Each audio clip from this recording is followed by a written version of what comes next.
வணக்கம். கொல்ல ஆல்டீஸுங்க. ஒரு பென்சு கார் மாதிரி இருக்குங்க. 2013 2 owner diesel car, company service record diesel வண்டிங்க. வண்டியே பாருங்க, அப்படியே பென்சு கார் எப்படி இருக்குமோ அது மாதிரி இருக்கும். பக்கா மெயின்டைன் பண்ணிருக்காங்க. குவாலிட்டியான வண்டி. 2013 இந்த அளவுக்கு குவாலிட்டி பார்க்க முடியாது. இது எல்லா ஆப்ஷன் வந்துருங்க.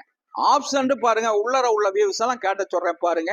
ஏசி பவர் சரி, பவர் உண்டோ, சென்ட்ரல் லாக், அந்த பாருங்க குட்டு, எல்லா ஆப்ஷன் உள்ள வண்டிங்க. எல்லா ஆப்ஷன் இருக்குங்க அந்த வண்டியில. சீட்டு கிட்டெல்லாம் அடிச்சிருக்காங்க, நல்லா இருக்கு. மேட்ரு போட்டிருக்காங்க. தெளிவான வண்டி, டீசல் கார். 2013 மாடலுங்க. 4,50,000 ரூபாய்க்கு கிடைக்குங்க. 4,50,000க்கு கிடைக்கும். தெளிவான வண்டி தான் நம்ம ஆபீஸ்ல இருக்கு. தெளிவான வண்டியா தான் காட்டுறோம். டீசல் வண்டி 4,50,000 கிடைக்கும். இதுக்கு பைனான்ஸ் வசதி கண்டிப்பா பண்ணிக்கலாம். வண்டி நம்மகிட்ட நிறைய வண்டி இருக்கு. லைவ்ல வாங்க, ஸ்கிரீன்ல உள்ள நம்பரை ஃபாலோ பண்ணுங்க. வாழ்க வளமுடன். எம்ஜிஆர் கார்ஸ்.